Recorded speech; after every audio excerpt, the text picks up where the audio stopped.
The parliamentary inquiry into banking has ended and some in the coalition are now pushing for a tribunal to examine customer complaints. But Labor believes that's a settlement between the banks and the government to avoid a royal commission. Here's political editor Chris Yorman. The banking inquiry has developed a liturgical rhythm. There is the ritual confession of sins against the customer. I have apologised to the customers, particularly in the financial advice part of the business. Westpac isn't perfect.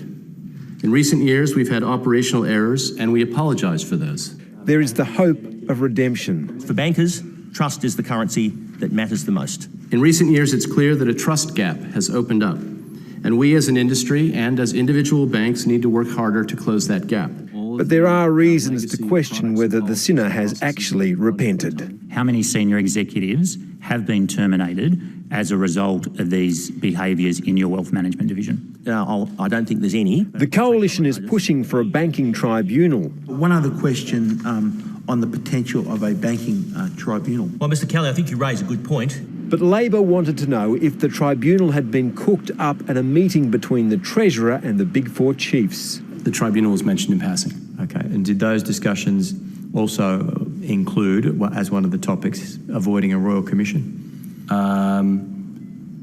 Not in detail. It's hard to top banking as the biggest game in politics at the moment, but a spectacular brawl has broken out on the sidelines between the first and second law officers. The lawyer's argument is over whether the Attorney-General properly consulted the Solicitor-General before issuing a directive that Justin Gleeson must get George Brandis's permission before he can give legal advice to anyone. The issue was discussed by us for about half an hour.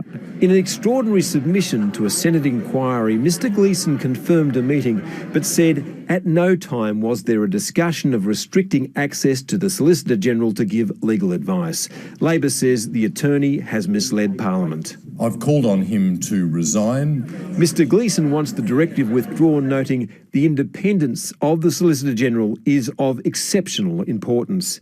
This is a remarkable, possibly unprecedented feud, isn't it, between the two top law officers of the Commonwealth? How can you work together? Well, we do work together.